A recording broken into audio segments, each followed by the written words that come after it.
Yada, yada, yada. Talking of which, something for you guys. Can I address the city attorney's office? The assistant brought up a letter regarding Kevin Williams' matter, which is first on the agenda. Okay. Thank you. So in other words, there's no one representing the city okay. attorney other than the letter at this? That's my Right. understanding. I just started reading this myself. For your window, Rick Nee just dropped them off. I don't know if you want to admit it. I mean, first I think we should all take a look at it.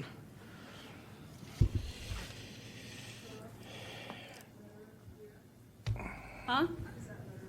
No. Yeah, put a copy on the, At the point that we decide it's entered, then. Oh, yeah.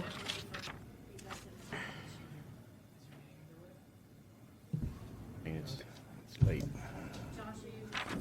Let's go ahead. It is 4:02. The Education Outreach and Training Committee of the Sunshine Ordinance Task Force is now in session.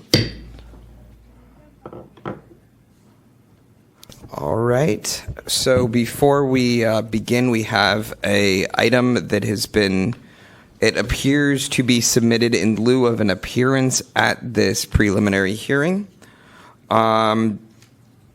Do any of my colleagues have any thoughts on whether or not we should admit it at this time? Perhaps the clerk can give us a history. When did this come in? About 15.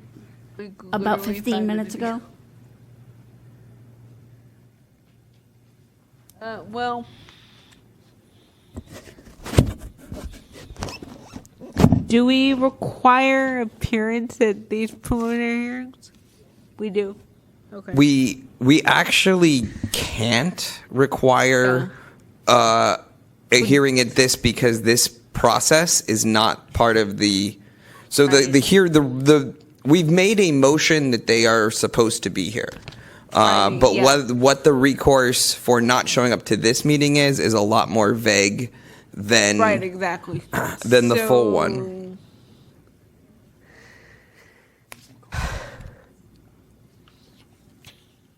Given that, I guess I'm open to either way, but I guess I would admit this. Given that, Through the chair, maybe we could ask the plaintiff if he'd like to take a copy of it, oh, that's true. bump him to the back of the agenda, give him time to decide whether we move forward or not, or continue it or whatnot. I haven't looked at the content. Yeah, that's a good idea. That's a good idea. Let's ask the complainant. He just walked in. Yeah. Okay. Sure, Mr. Williams, can you go ahead and approach the? And speak into the microphone, please. So the city attorney's off. Wait, City attorney. no, but the file's against the district attorney. So the city attorney is the representative of the district attorney,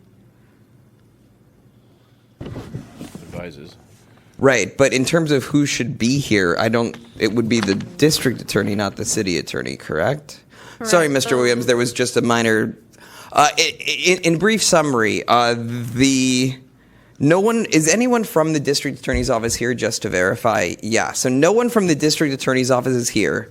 We received a letter from the city attorney's representative of the district attorney in lieu of an appearance, and we're currently trying to decide whether or not to go ahead and admit this document that was not provided within the allowed time frame. So we haven't had a chance to review it. You obviously are just looking at it now.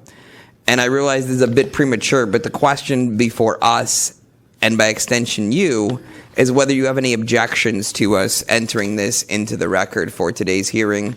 We could also conceivably continue it or put you on the back while you consider whether or not to allow it. It's a fairly short document.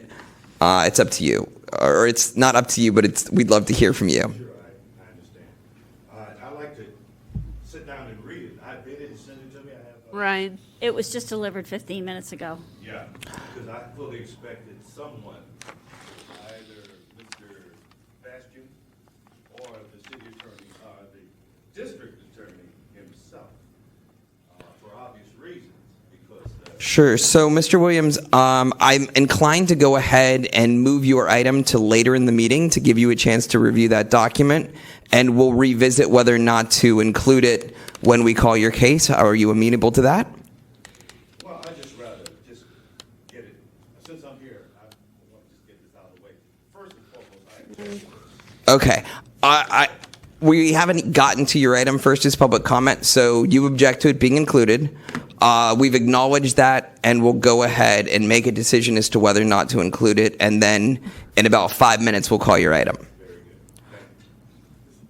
Is there a motion based on what we've heard, one way or another here? I don't think so. I think we just go to the next item and then reconsider it when we come back. Yeah.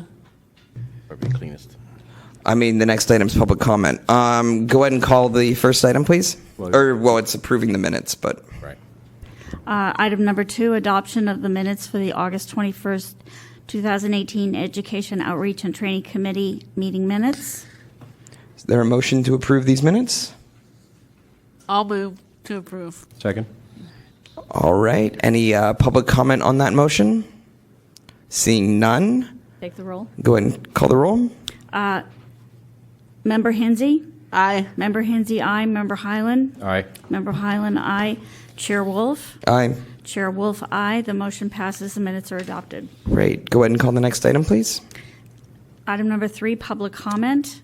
Members of the public may address the Education, Outreach, and Training Committee on matters that are within the committee's jurisdiction, but not on today's agenda. All right. Ms. Trudeau, go ahead. Into the microphone. So I got the drama with the Arts Commission apparently continues. I got misserved papers on the 25th of September. I don't know an Ann Tricky. There should have been it was only a notice of hearing that was thrown on the ground. There should have been an entire packet of stuff. I had to go to the courthouse here for a couple days in order to get to the bottom of it. It's 29 items that are extremely vague, that lack merit, that lack evidence. Most of them aren't even complete sentences, and none of it pertains to Civil Code 527.8, workplace violence.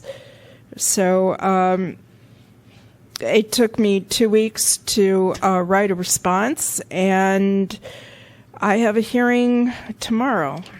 Is there any end to it? I don't think so. I don't know this, Ann Tricky. Here's my written public comment.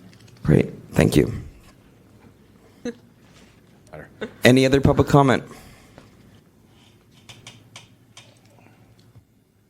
So this is the Education, Outreach, and Training Committee. My name is Francisco da Costa. Great. If we can Please start speak the into clock. the microphone. Yes, I'm speaking in the microphone.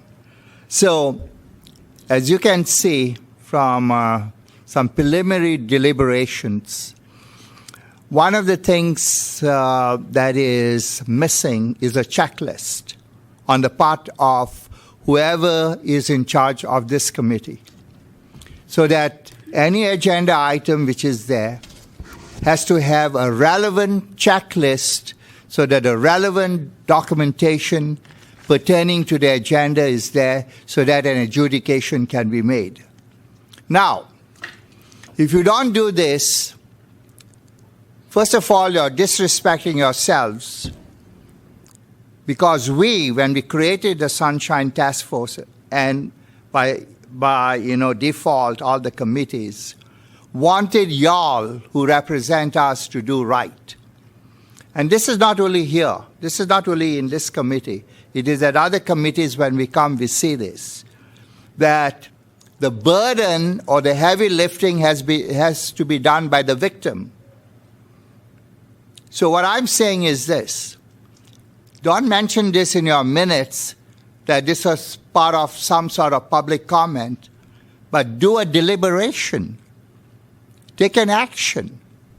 That every agenda item that has to be adjudicated has to have the pertinent information available so that y'all can do due diligence. Now what happens?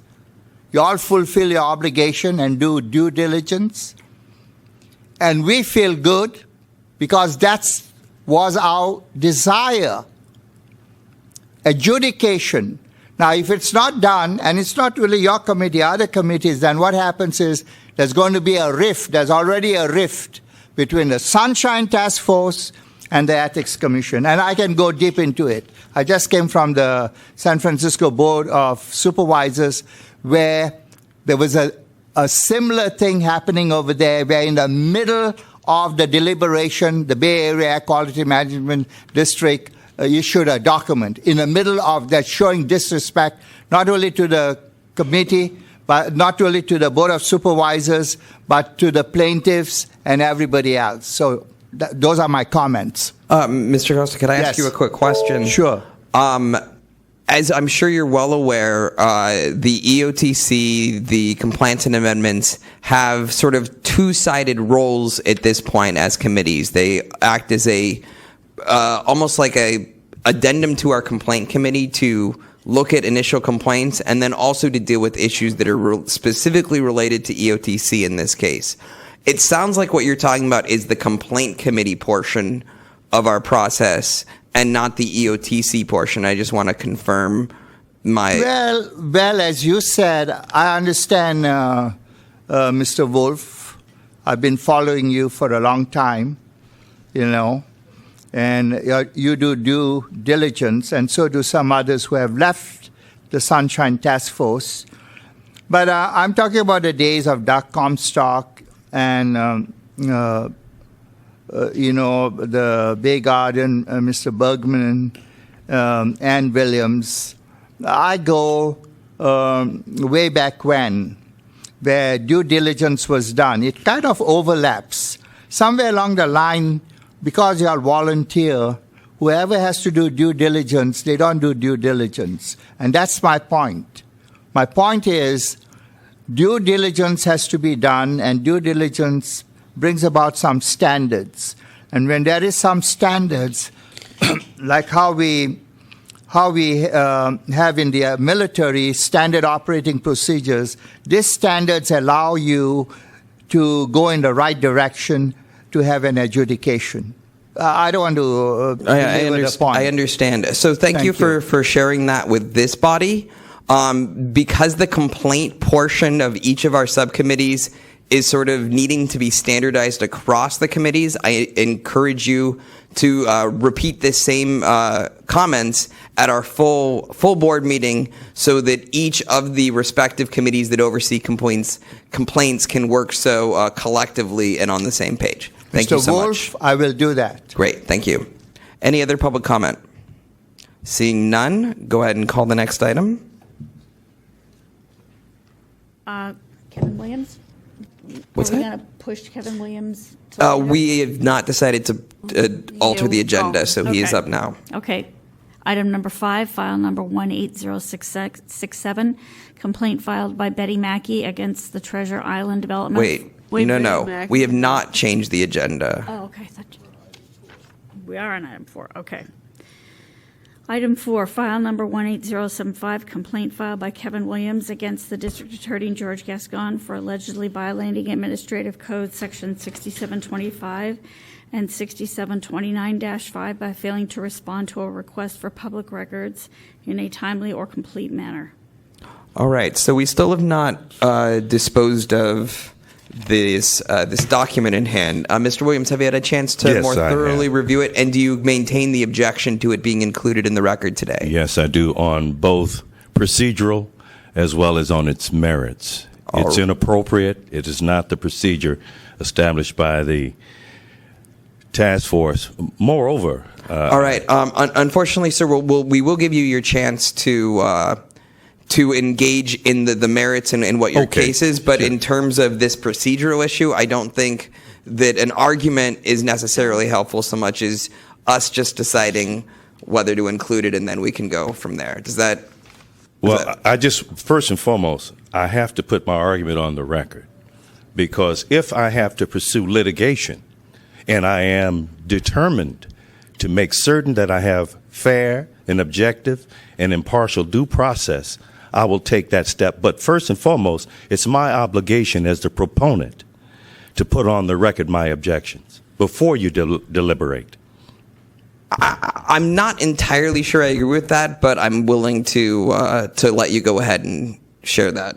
Through the chair, Mr. Williams, I think we've acknowledged that you object to this being included. I have not read it. I'm not going to read it. It's not going to affect my determinations. I assume we can still go forward without the complainant being here and hear this case. And I mean, at the moment, we're only dealing with whether or not there is a motion to admit this or a motion to deny this. I guess if there is no motion to admit it, it would de facto not be admitted, but I'm not 100% sure how that how about would this? work. I'll make a motion to deny it. Is there a second? I'll second because I haven't read it and I'm not going to read it as further. Okay. At this point, Mr. Williams, we've sort of moved with a motion. If for some reason that motion doesn't carry, we'll refer back to you about objections. Is there any public comment on that motion? Members of the public weren't given that memo, No, it's so not we gonna be we admitted. have no idea what you're talking about. If it were to be entered as public, then you would be certainly given an opportunity to read it. I believe this is the best way forward on this path. Is there any other public comment on the motion to not include this document that was given after the deadline? Seeing none, go ahead and call the roll. Member Highland? Aye. Member Highland, aye. Member Hensy? Aye. Member Hensy, aye. Chair Wolf? Aye. Chair Wolf, aye. The motion to deny the letter is passed. All right. So what is the procedure to notify both the respondent and the Mr. Snodgrass about the fact that the letter is not in the record at this point? I believe that I would have to do it after the meeting and tell them that it wasn't admitted. I have no way of getting in touch with them right now. I'm not asking you to get in touch with them. I'm just asking if that needs to be stated or whether you would just automatically tell them at the appropriate time. Through the chair, I think we should tell them we took a vote on it and denied it and let them know. That way, hopefully there'll be more timely Okay, next time. we can do that in the morning.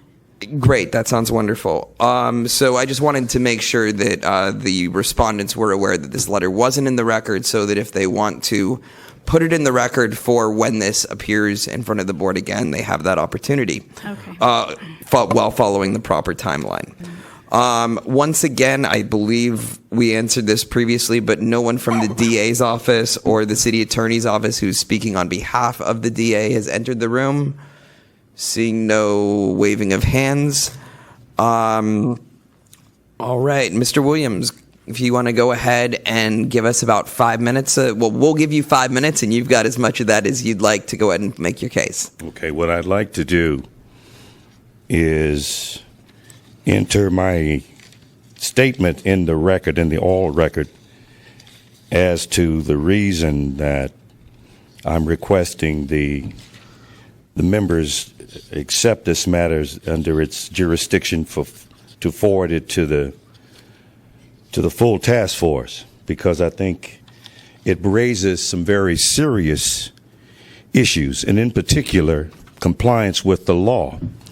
One would have a reasonable expectation that those who are chief executives over law enforcement would respect the rules promulgated by the people, the good people of the city and county of San Francisco. Even more recently, there is a proposition for November to further expand and improve the Sunshine Ordinance. There are various groups, the San Francisco Sunshine Committee. There is another, Ray Hartz, who was here at, I think that is his name. Yeah, Friends of the Open Government. And people of that nature are crying out for change and respect, not only for the rules, but for the people who sit there and give their time in the service of those people, those voters. And that is what you do. That is what makes your job fundamentally important. And that you send a message, and I hope it will be bright and early tomorrow morning, that no one, not even the district attorney's office, not even the city attorney, is above the law. And what I'm here for is to have this task force take a vote on three basic and simple requests. Number one, for a determination based upon the at-issue memorandum that you receive. I don't know if it was Dennis Cola or someone else, but the question becomes, what portion of the IDR does complainant feel he has yet to receive sufficient response? The second is, did the DA's office violate Administrative Code 6721 or 6725 by failing to timely respond to the complaint? Did SFDA violate 6729 by 5 by allegedly failing to keep an accurate calendar? Taking the last first, 6729-5 is very clear in its intent. That is, public officials, city officials who have engagements calendared for appointments on city business, within 3 days after they make that appointment, they are required, it becomes public. It's subject to disclosure. That is where we disagree with the district attorney's office response, and the fact that that response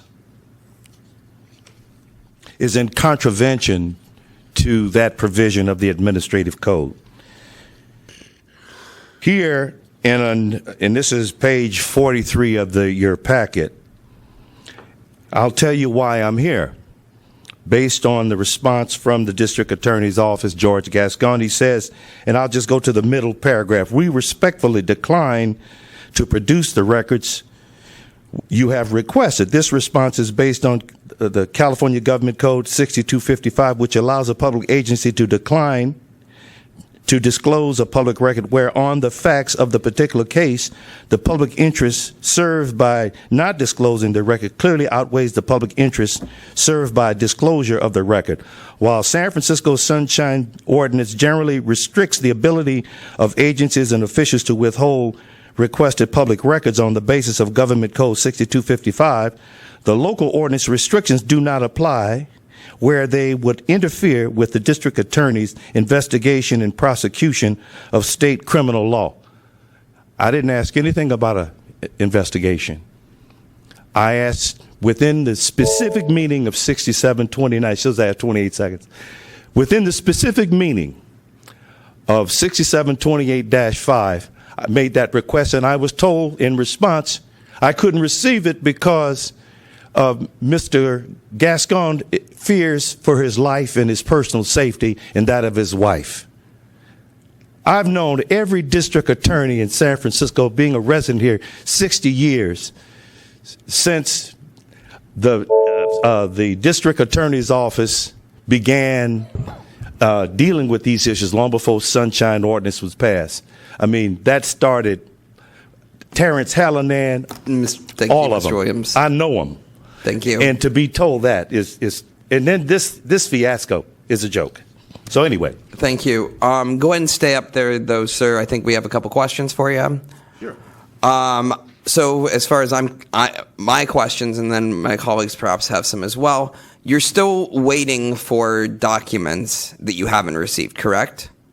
No, I haven't received the updated documents. The documents, I want to make it clear, the others are responsive because I don't want to get into a documents thing. All I'm talking about is the calendar of scheduled events that are supposed to be public and posted to his calendar 3 days after he makes the appointment. That is what he has declined to turn over. His position is he has to have the appointment first, and then he'll tell you who he met with. So if I wanted to know and object to him meeting with David Duke or someone of that ilk, I could not object to it as a member of the public before he does it on the taxpayer's dime.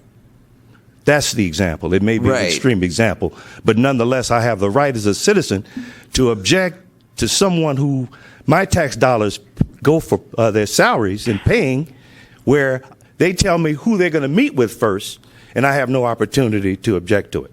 But at this point in time, you have all of the calendar, all of the Prop G calendar information from the past, just not, you haven't been able to get things when they're scheduled before they actually happen is the That hurdle. is the key, yes. All right. Any other questions from? That's an interesting case because we deal with records request, and I guess, I guess people could put it in their calendar a minute before and then go and do it, have the function. But once it's in the calendar, it becomes a record. Then you can request it. But until it's in the record, we can't help someone. Am I reading this correctly? Well, I mean, I think the issue is that it's in the calendar, but As a meeting. the district attorney's office isn't providing the calendar until after the calendar is a meeting in the past. So there is a calendar that has what the meetings on his calendar for next week are, but until next week is this week and done with, Mr. Williams has not been able to obtain it. Is that correct, That's sir? correct. Great. Excellent. So it's perhaps a timeliness issue or a accuracy of record keeping issue.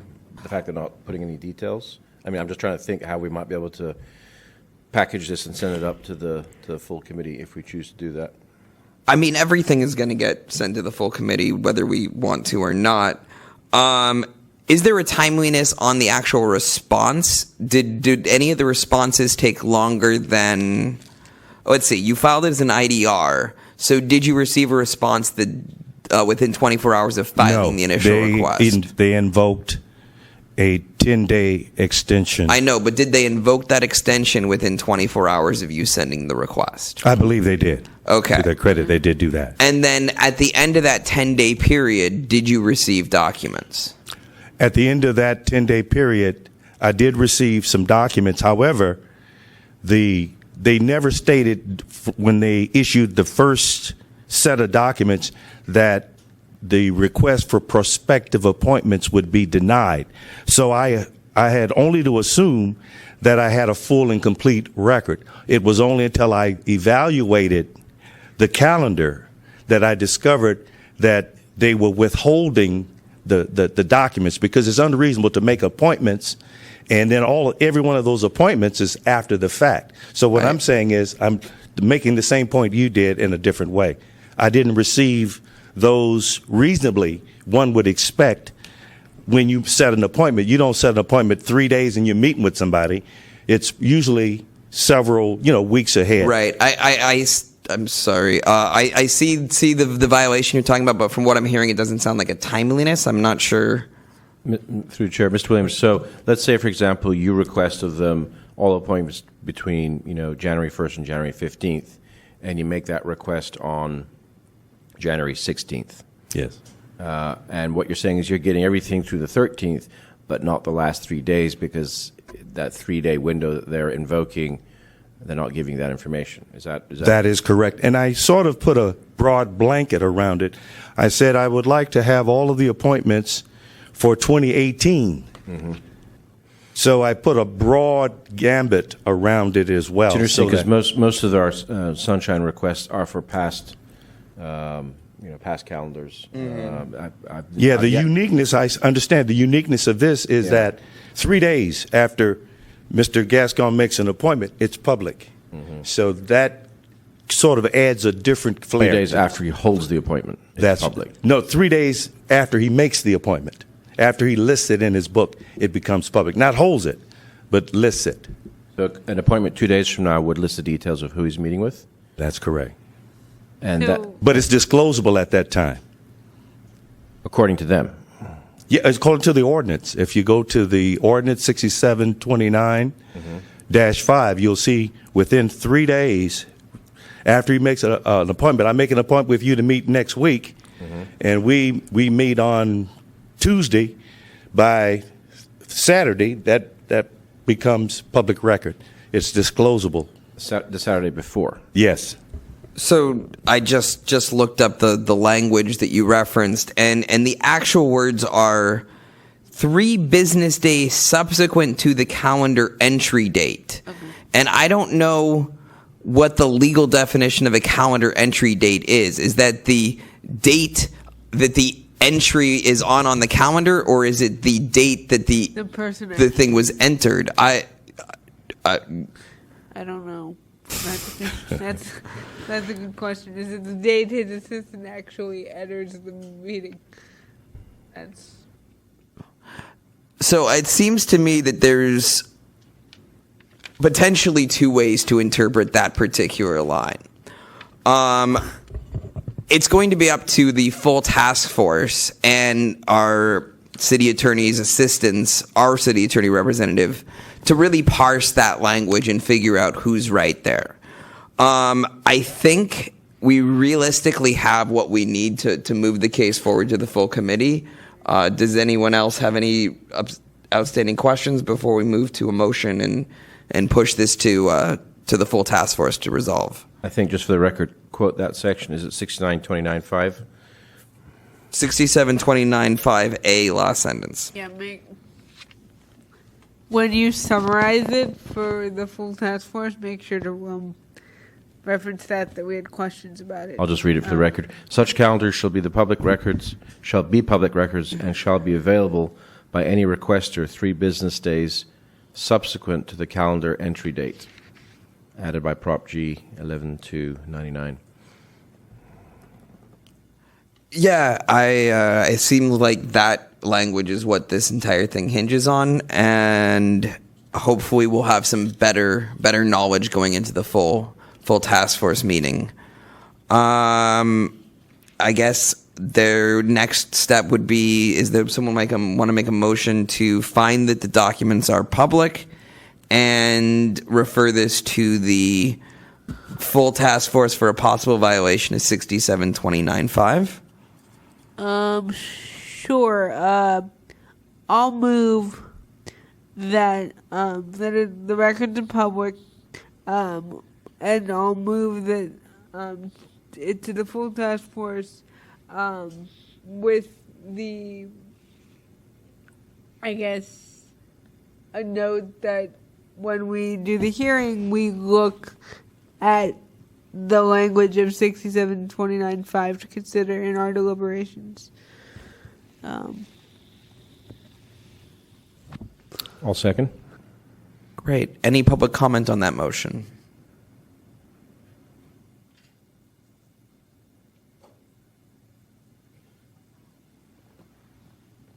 I agree with the motion. And here again, I've noticed in my appearances before the Sunshine Task Force and other committees that there is an erosion with the city department, the city attorney's office, and we've seen elements of that at the full Sunshine Task Force.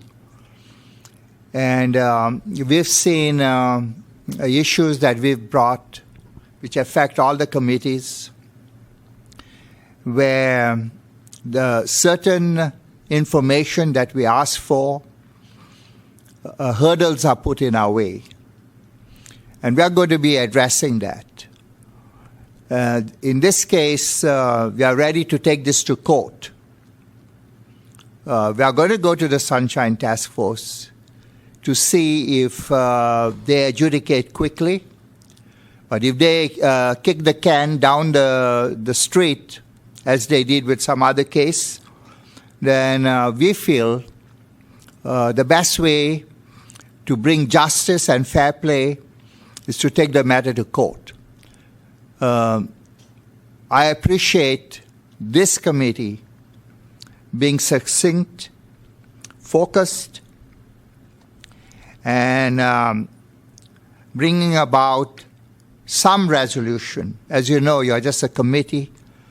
You can just forward it to the full Sunshine Task Force, and not everything that goes to the Sunshine Task Force in recent months has been stellar of a standard. And there's a cloud. And the cloud comes from what is happening with our Ethics Commission. And there's another cloud where the people are kind of disgusted and fed up, leading them to seek the ballot measure and the proposition to make what is simple, what is standardized, very convoluted. Thank you very much. Thank you. Any other public comment on this motion? Seeing none, go ahead and call the roll. Motion that the documents are public. Member Hensy? Okay, yeah, aye. Member Hensy, aye. Member Highland? Aye. Member Highland, aye. Chair Wolf? Aye. Chair Wolf, aye. The motion passes. Great, thank you. Go ahead and call the next item. Okay. Chair Wolf, thank you, and I appreciate your time. Great, thank you, Mr. Williams. I'm sorry, you entered the motion to move it to the full task force. You just found the documents public. Oh, right. Cheryl, can you? Well, the motion that you made was to hear it with the full task force. Well, but Cheryl, I think Cheryl, we said the records public. You can go ahead and re-summarize the motion to Yeah, include just- that portion just of, can you read because that? the motion was made to go ahead and go. So go ahead and re-summarize Can you it. read that All right. to the record? Yeah. Motion to consider the documents public and to forward the matter to the full Sunshine Ordinance Task Force. Great, and I think there was also with a focus on 6729.5 was Yeah. great. Okay. All right, thank you. Thanks for that. Okay, next item. Next item, please. Thank you. Item number 5, complaint filed by Betty Mackey against the Treasure Island Development Authority for allegedly violating Administrative Code Section 6721 by failing to respond to a public records request in a timely and/or complete manner. Great. You'll have 5 minutes to speak in just a second, but I do want to inform my colleagues that I know Betty from activist circles. I do not feel in any way that it will bias my decision, but I do want to disclose that to my colleagues. Okay. Speaking to the Through the chair, microphone. we're not finding jurisdiction at this stage, are we? Yeah, it's been a while since I've been at one of these. I think we are. We can find jurisdiction on the last one at the hearing, but we should include that in the motions, yeah. What does that mean? It means that that department is under the jurisdiction of the Sunshine Task Force. So if you were to file a Sunshine request to Kmart and then bring a complaint to us, we have no jurisdiction over Kmart turning over materials. Thank you. It's mostly just a procedural part of the process. Thank you. All right, you've got 5 minutes to go ahead and... I submitted a sunshine request to the Treasure Island Development Authority to cover multiple sources of funding, including HUD, Swords to Plowshares, and other organizations that also receive federal funding. And when I sent the request, I asked Director Beck to acknowledge that he received the request, and I heard nothing back. So I gave them over 10 days to see if that perhaps over the weekend they needed to send it to me. When I received nothing and no communication about my request at all, I then submitted a complaint to the Sunshine Ordinance Task Force. And the Victor Young, I think his name is, told me that he would contact TIDA and see where the request was. And as soon as Victor Young contacted them, then I received a note from someone named Peter Somerville apologizing that they hadn't gotten to my request and that they would send me a response within a week. I then responded to Mr. Somerville and asked if it would contain everything that I asked for, and I received no reply. When we finally did pick it up, because I was traveling at the time that the documents were made available, please consider that my request was over multiple years, and this is the package that I got for a greater than several $100 million project with funds being received from HUD via the San Francisco Community Block Grant. I received no emails associated with that. And in all of this, I received no records of their phone communications or text communications or anything that they did include. So part of what they sent me from HUD is a $1.74 million award from HUD that in a letter that was sent by Nancy Pelosi, but they've received much more than that through the San Francisco Community Block Grant, and there's no information on that.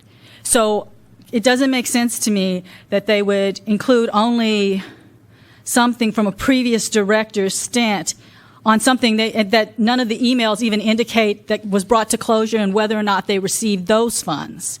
The only thing that's accurate in here is the note from Congresswoman Pelosi and the some documentation covering the Federal Transportation Commission awarding some funds through monies that were sent through MTA. That is it.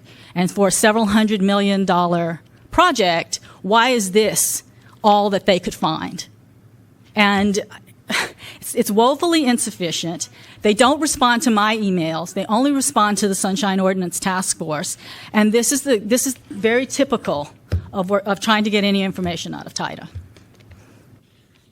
You have 2 more minutes if you'd like to continue. No, All it's right. pretty simple. Great. Thanks so much. you. We'll have questions for you after we hear from the other from the respondent. Is there anyone from the Treasure Island?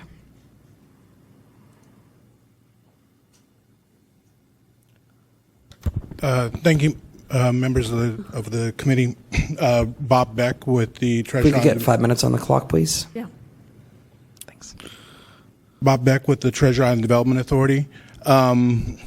We did have an oversight of when we received Ms. Mackey's initial request. We initiated internal conversations about materials responsive to the request, but then the following week we failed to respond back to Ms. Mackey.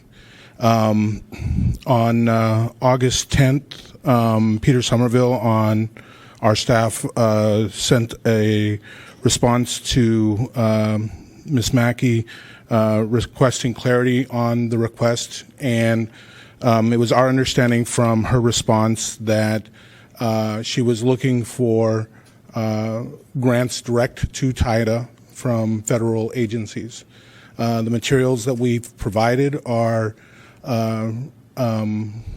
the grants that TIDA has received directly from federal agencies. We're not familiar with any HUD community block grants that may be directed to Swords to Plowshares or other agencies. But the materials provided are materials that we have that are responsive to federal grants to the Treasure Island Development Authority. Anything else? No, if you have any questions for me, I'm happy to answer them. Great. I guess my first question, I'm just trying to walk through this timeline here. So July 13th, Friday the 13th, right after 5 p.m., a little bit after 5 p.m. looks like the date of the initial request. Is that your understanding as well? Yes. And so that request was filed as an immediate disclosure request. So according to your department, when was she owed a response?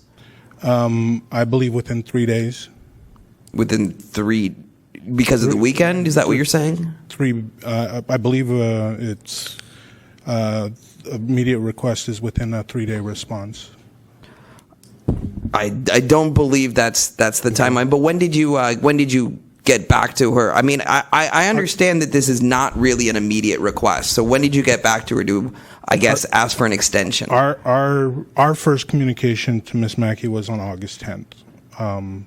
We had I actually was in the office when that came in, and I forwarded it to the city attorney that we work with on these matters and a couple people on staff to initiate a dialogue. However, the following week when it came in, failed to pick up the matter and pursue it. And so it was on August 10th that we sent our first response to Ms. Mackey. And do you know if anything catalyzed that response on August 10th, or that was just the time that it finally was identified? I think I'd have to look back at my email correspondence. I know I followed up with Peter Somerville on our staff, and a response was initiated.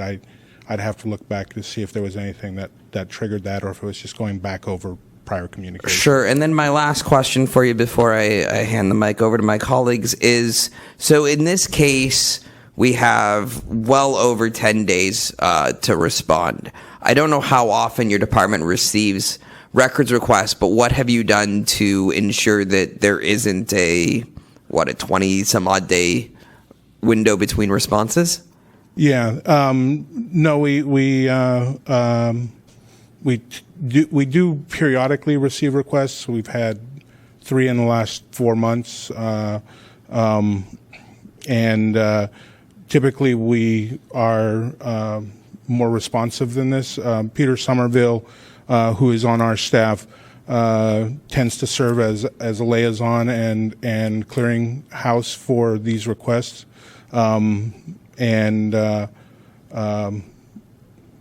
so I typically rely on him to help me make sure that we're meeting our deadlines.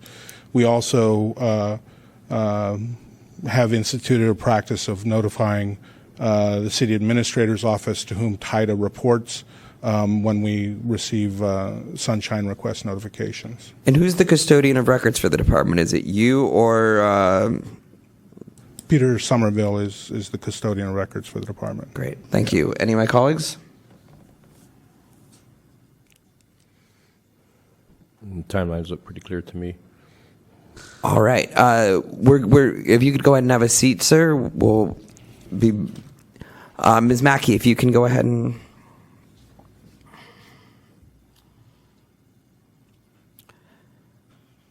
So one of the things that the task force seeks to do is not only to find violations, but also to ensure that people receive the records they request. And it sounds like you are under the impression that you don't have all the records that you asked for at this point in time. I know I don't have all the records. And I realize this is a tough thing to ask you to list out what records you don't have, because you don't know what you don't have.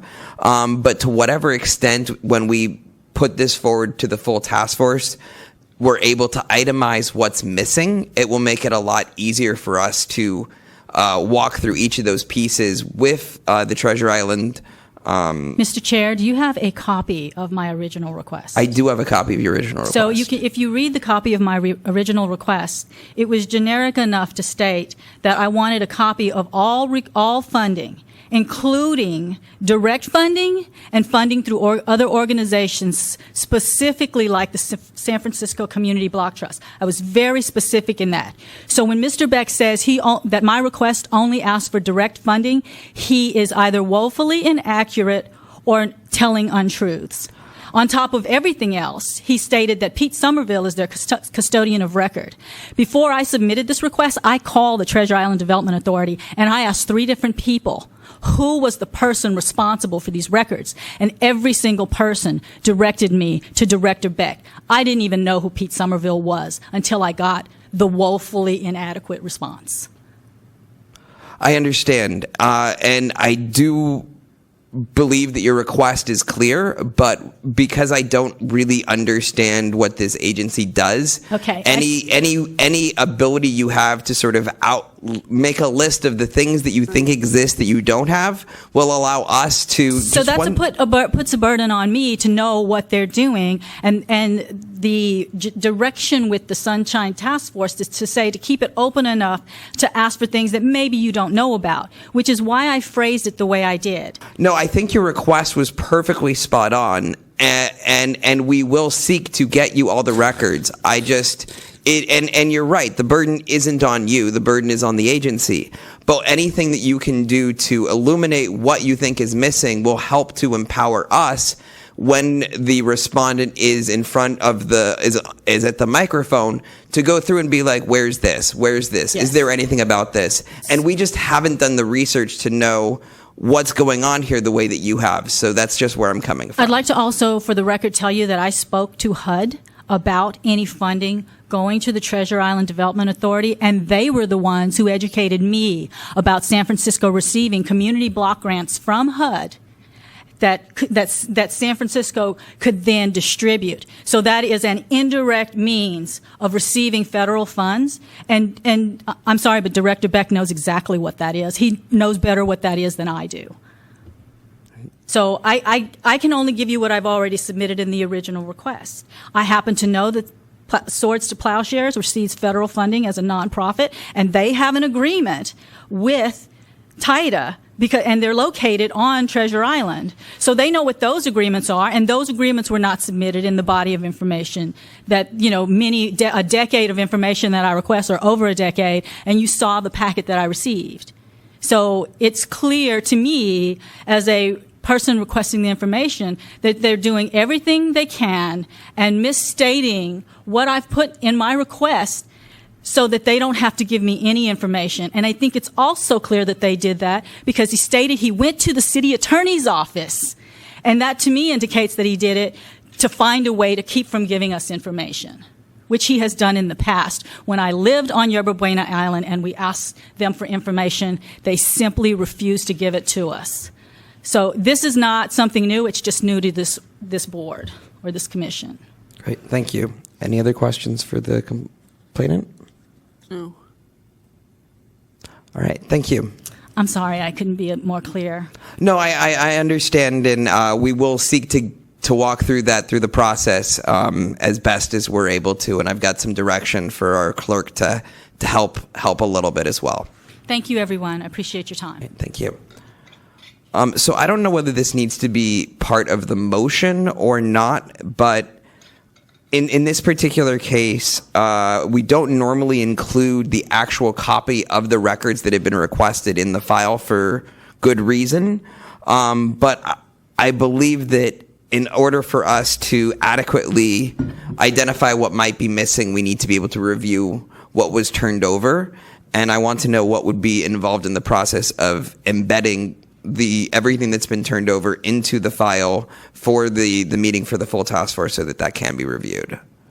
Yeah, we can absolutely do that. If we get more documents, I think we can certainly put them into... Well, not necessarily more documents. The documents that have been turned over to the complainant, the stack that she held up earlier, there's no reason that the Treasure Island Development Authority can't provide the Sunshine Task Force with those documents as well. And I would like them to be included in the file so that we can more adequately look through what's there to identify what's missing. I think you're looking for an index of documents, right, basically?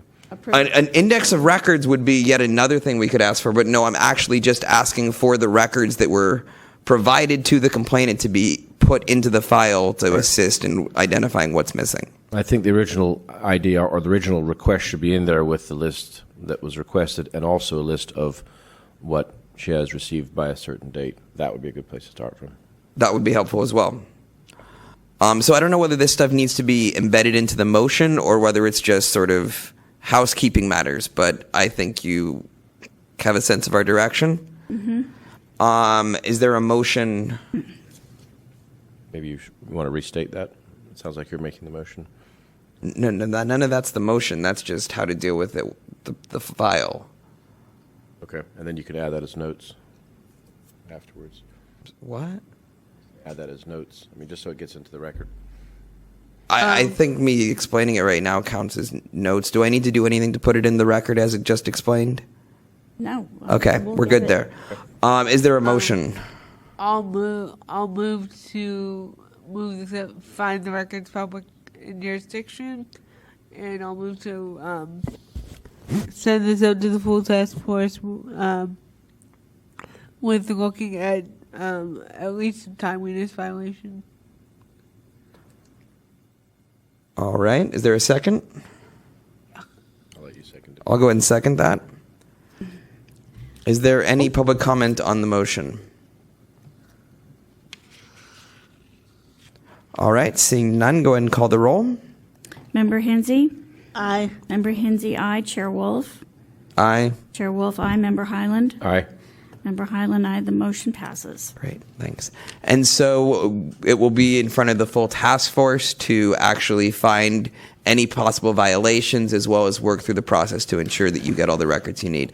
Yes? If you could approach the microphone.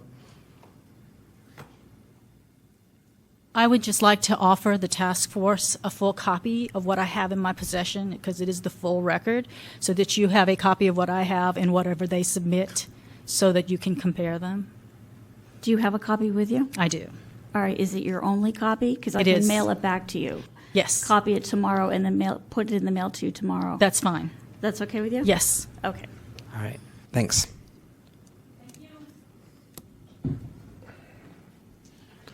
And we'll go ahead and call the next item in just a second after we finish doing this.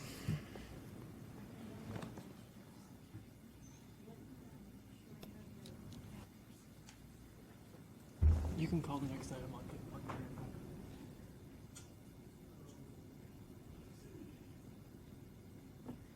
Item number 6, file number 18005, complaint filed by Ann Trabeau against Director Tom DeCaney, Kate Patterson, and the Arts Commission for allegedly violating Administrative Code Sections 67.4, 6725, 6726, and 6727 by failing to respond to an immediate disclosure request in a complete manner. All right, Ms. Trabeau, you've got 5 minutes. Ready? Okay. So you see on page 210 and 211 of your packet a portion of the timeline. It continued even after January 17th. This next request file, 18130, was not published until February 2nd. And once the thing is published is when it's made available to me. In the timeline, the documents were made available to the staff and not to me. You can see on page 206 and 207 here, February 5th at 7:27 p.m. was when it was closed, and it still wasn't published. So if the next request is not published, it's not made available to me. 205, 204, 203, and 202 are a kind of mishmash of Kay Patterson opening and closing this request. The original IDR is on page 202. It's very simple. I saw something on their web page about a special meeting, and I was asking what it's about, basically, and who will be attending. And instead, I got conflicting information. It's something else than what it is, and on and on. So basically, I did not get the documents concerning a commissioner's luncheon and an AdCom agenda, page 206, until February 5th, when the IGR was originally sent on way back. It goes page 199. It's telling you documents are added, but they're only visible to the staff. They weren't visible to me. So we go back and forth. I say make the documents visible to me so I can get them. Page 197 are 2 more documents that are visible only to the staff. So there was this back and forth, which I included with Kate Patterson and possibly 3 other people who were copied on this, saying, I did not get your documents, resend them. And they say in their response, we sent them to you. Well, they sent them 6 weeks late. I actually went to this Caporto's restaurant or Caporo's restaurant on Fisherman's Wharf on January 23rd, expecting, as I was told, that there was going to be an advisory meeting there. There was no such meeting there. Those people didn't know what was going on. And honestly, neither do I. And that's it. And their response is, sorry for the confusion, yada, yada, opening and closing requests, as you can see. I've spoken about it many times with this next request system.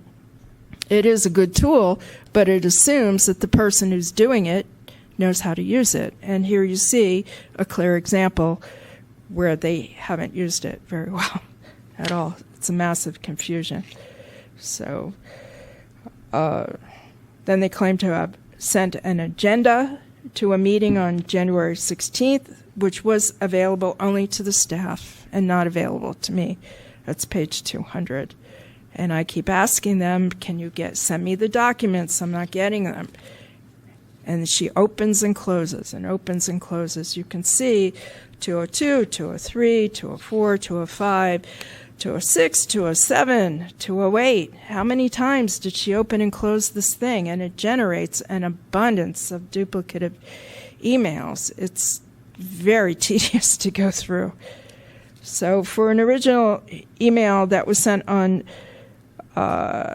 January 17th, I did not get the document until February 2nd, and it was sent as an idea. That's it. Great. Thank you.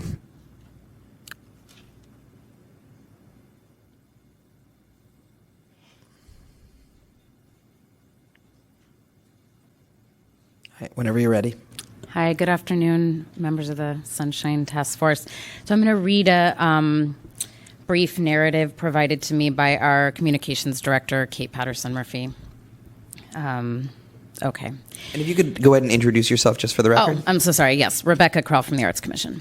So, at the very beginning of this request, there was a misunderstanding. At first, Kate Patterson thought that Ms. Chabot was requesting the agenda for the Committee of Street Artists and Crafts Examiner screening, which was taking place on January 23rd. So, in her initial response, Ms. Patterson provided that record, see page 225 of the packet, and closed the request.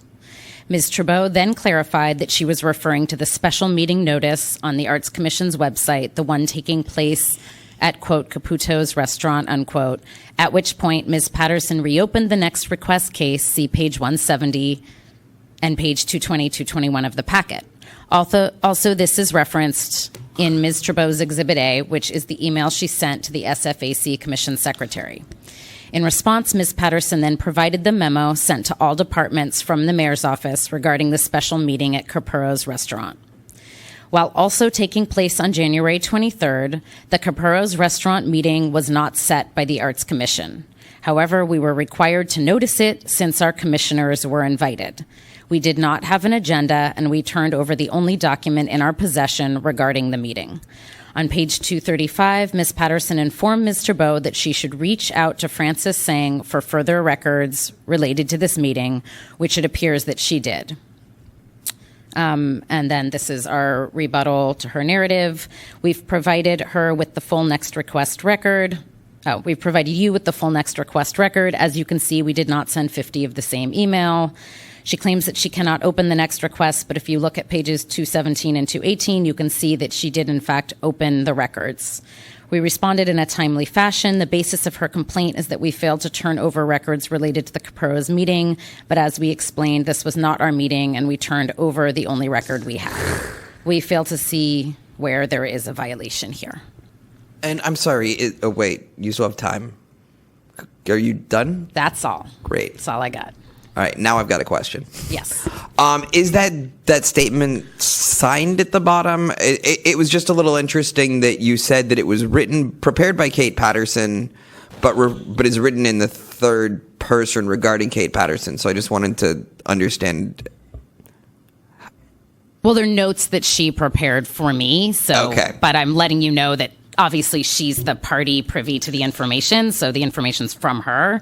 She also has a response to that question, anticipated, in fact. Why she didn't send a cover letter explaining this when the complaint was made. She felt that the next request was proof enough that we had responded appropriately and that we had already spent a significant amount of staff time responding to this request. In terms of that explanation and why it's given to me now and not submitted to you prior. That doesn't address why it's in the third person, but that's fine. It doesn't matter. I don't know, because she's a communications director. Well, I think because she was having you read it, so you would. It's fine. Yes. Any questions?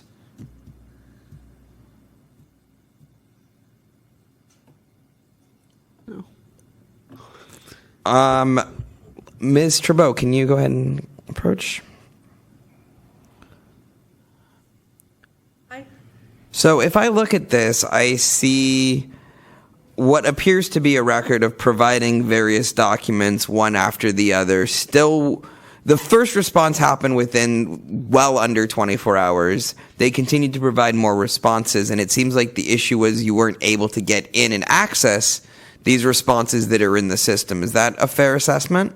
If I may, page 151 shows the IDR that was sent on June 16th at 5 p.m.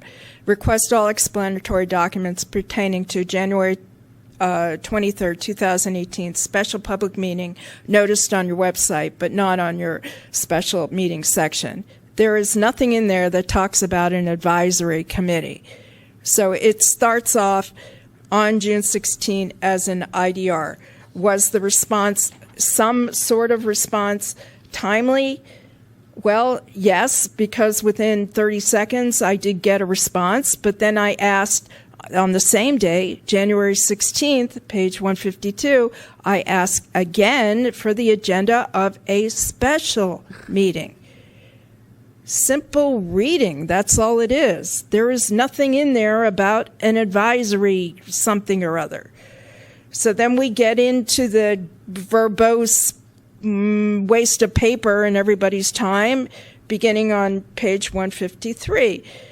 Here's the original IDR sent again, and I say don't send 153 of the same email, but whatever.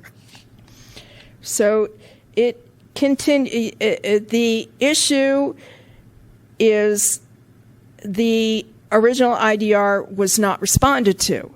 We begin with sorry for the confusion, and I keep saying just send me the documents that I ask for. But Ms. Trabeau, on page 155, yes, we have a document. So your request was on January 16th, correct? Because you said June earlier. I'm sorry. No, I just want to make sure we're on the same page. January 16th. January 16th. So on page 155, let's start from the bottom and work our way up. Mm-hmm. We have that they received your request at 3:43 p.m. on the 16th, which is a little confusing because it looks like you sent it at 5 p.m., but let's just assume someone's clock is off. Yeah. Then they assign it to the Arts Commission. Looks like that happens automatically again at 3:43. Then they release a luncheon.pdf 5 minutes later. Do you see this on the document? I see it on the document, and I understand what you're saying, but their response documents, where they have printed out a timeline from next request, is entirely different. So I wouldn't rely on it. I have provided to you the printout where I have responded with everything. Okay, let's go about this a different way. Okay. So there's two documents that the Arts Commission looks like they released at least as of October 11, 2018, at the point when it was closed completely. So for the last time. Right. So those two documents that were released prior to that are AdCom Agenda 12318 and 11218 Commissioners Luncheon.pdf. Yes. Do one of those two documents comply with what you were asking for? Is there another document that's missing here? Yes, because I asked in the original IDI, request the names of all staff and commissioners who will be attending. I am making this request pursuant to the Sunshine Task Force. So they should have addressed that. We don't know who staff or commissioners. And then there was a document from Francis Sang. I don't see it in the documents of these two documents that were released way late, months later. It's not included there. Okay. When I'm just going to ask a bunch of questions that seem not related, but just roll with me here. So when they do respond to a document and put in a next request, it sounds like sometimes you're not able to get into next request. You wrote that in here, right? Because they don't publish it. Right, but you get a notification that there's supposed to be something in next request, and then you try to go there and you can't get in, correct? Right, and then I write above the email, and I've included every single one of them, even saying, why did Kay Peterson claim yesterday this meeting's taking place at a restaurant in Fisherman's Wharf? And it's getting larger and larger because now she's involving 3 people over there. So Okay, but my question here is, what do you do when you get a notification that there's something in next request for you, and you try to get in there and you're not able to access the document that you requested? What is your next course of action? I've already been the route of going to Brannan Street where the physical house is, and there is no one there, and no one answers the phone. I think I've spoken about that in the past. Have you sent any emails when you aren't able to get into next request asking for assistance in getting the documents you're seeking? To who? I guess to Kate Patterson. Yes, and you see them all documented here. Every single one. And then I'm sending them to Kate Patterson, and Ann Tricky is responding. And I'm saying, you need to get back with Kate Patterson. I have no idea what you're talking about. Then I send one to Sharon Page Ritchie on June 17th, a day later. I can't open this request. Sharon Page Ritchie. Okay. Where is this meeting taking place? All right.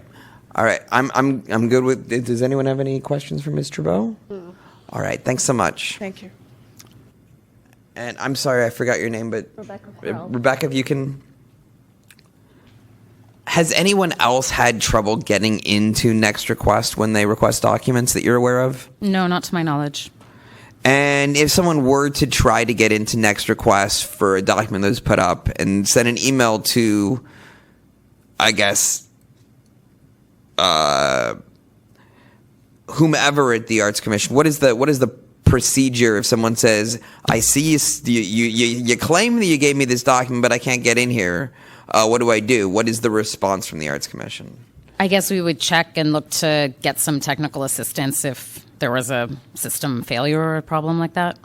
Is there anything that prevents the Arts Commission from just attaching the document to the email and sending it to them? No, I know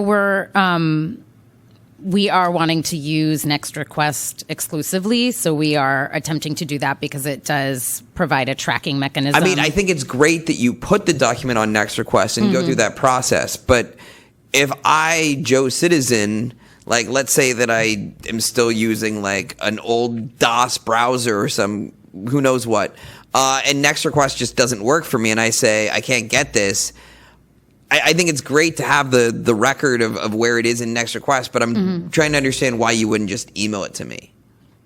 In addition, I see that it's on Next Request, and I say I can't get into Next Request. How do I get this document? It sounds like your approach is to try to figure out how to get this citizen into Next Request, and I'm just wondering why you don't just take that attachment from Next Request and attach it to the email. Okay. No idea. Have you? Well, we've never had that problem. You've never had before. the issue to figure out exactly how it would be handled. All right, that's Right. fair. I mean, in this case, these documents were already online and accessible to the public, so there really wasn't anything additional to attach.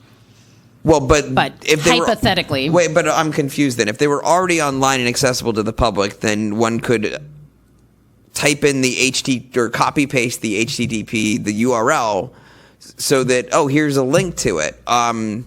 Like, part of the obligation of a department is to assist the public in getting the records. And sometimes that assistance means helping them find records that don't exist. Sometimes that assistance means working with their technological means.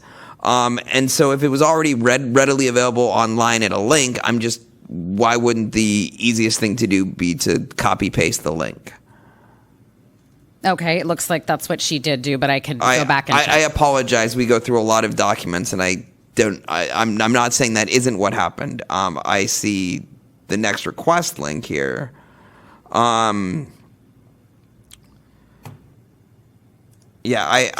link. This is what the whole argument is about there's documents, there's no documents. A link to an agenda is not supporting documents. So that's what she asked for, and then that's what we supplied, and then we're getting arguments back that that's not what she asked for. In this case, right? In this case, it was, in fact, a link to an agenda. Sure. All right. Any other questions for the Arts Commission? No. All right. Well, thank you so much. Thank you. So is there a motion anyone's angling for? All right. I'd like to go ahead and make a motion that this is a public document, that we do have jurisdiction, and refer it to the full task force. Second. There any public to comment? There is not. Go ahead and call the roll. Chair Wolf. Aye. Chair Wolf, aye. Member Hensy. Aye. Member Hensy, aye. Member Highland. Aye. Motion passes. Great. Next item, please.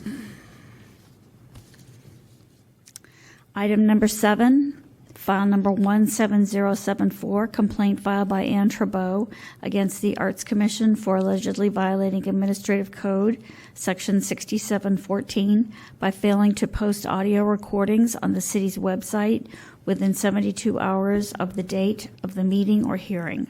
In this case, it is a June 20th, 2017 street artist meeting. All right, Mr. Poe, you got 5 minutes. Okay, I would like this to be named Ann Tricky, since she's the one who ran the meeting, and she's the one who's responsible for posting the minutes and the audio. This was a street artist meeting.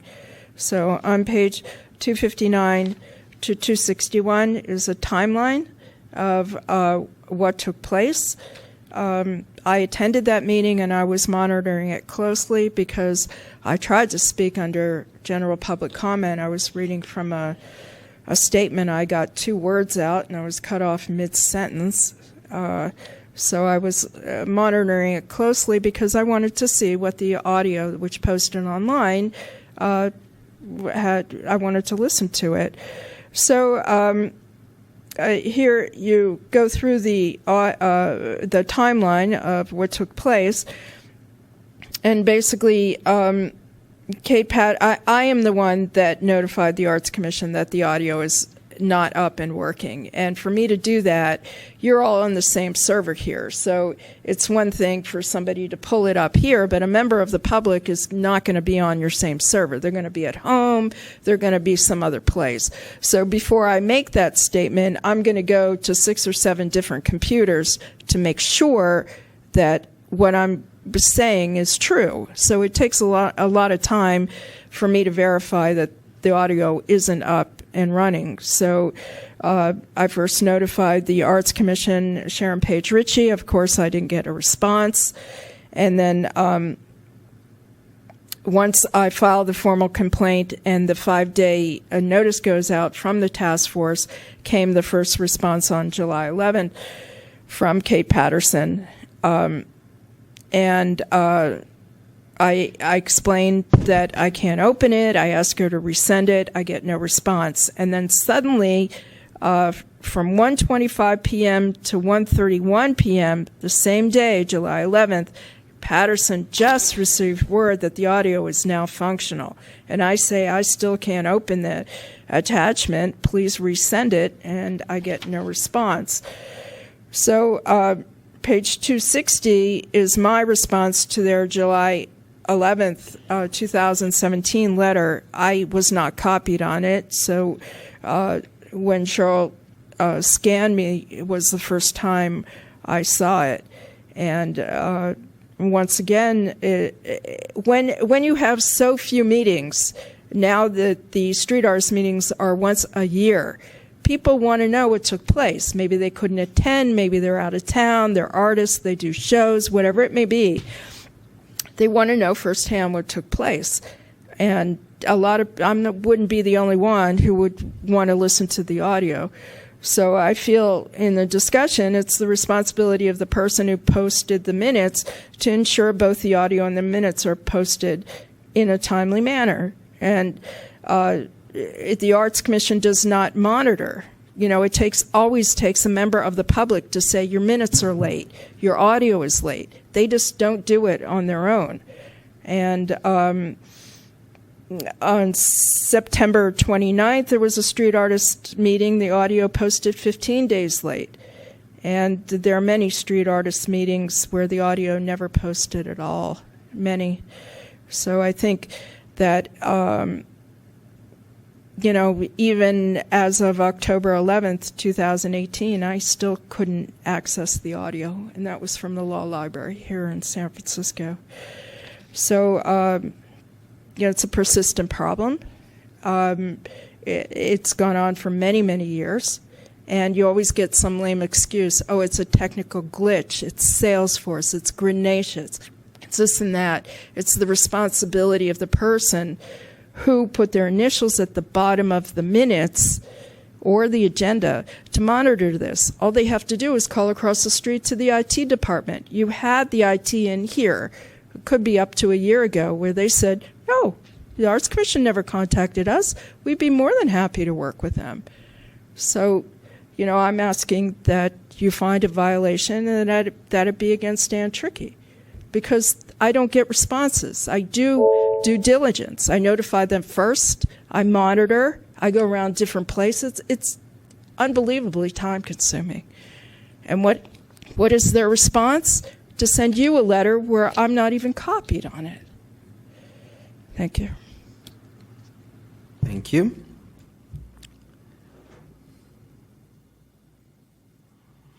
All right, you've got 5 minutes whenever you're ready. Thanks, Rebecca Crowell, Arts Commission.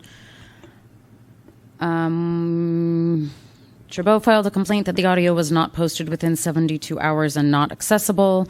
The Arts Commission did post the audio within the 72-hour time period, but followed up with Granicus, the city's provider who hosts and manages the audio and video files for public meetings, to help with the technical error that was making the audio unavailable on the website.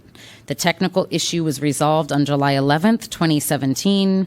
The audio file is now accessible on the website and remains so. If Ms. Chabot is still having trouble accessing the file, the Arts Commission is happy to provide her an audio CD for $1. Nothing further.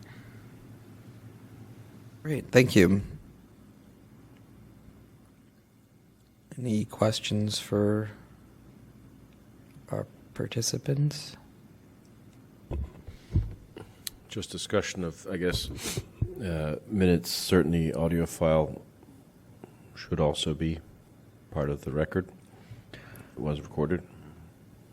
Yeah, I mean, the audio file should definitely be part of the record. I looked at the actual language in the Sunshine Ordinance, and although I think that you can make a constructive case about it being posted within 3 days, as best I can tell, if someone requests it, it has to be provided within 3 days. It has to be made available, and the way that we make things available in 2018 is putting them on the web as opposed to, like, sending it over to the library. And so if for some reason it's not able to be made available on the usual systems within 3 days, it does seem like there's an obligation to get it out somewhere.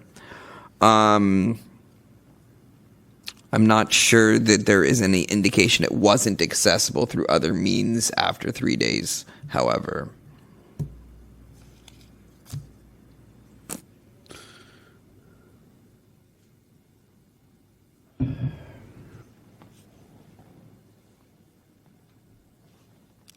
Any more discussion? Are we ready for a motion?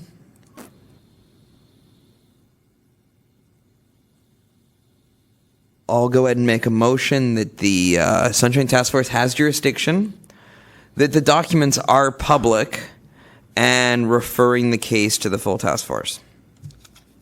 I'll second that. Seeing no public, go ahead and call the roll. Chair Wolf. Aye. Chair Wolf, aye. Member Hinsey. Aye. Member Hinsey, aye. Member Highland. Aye. Member Highland, aye. The motion passes. All right, next item.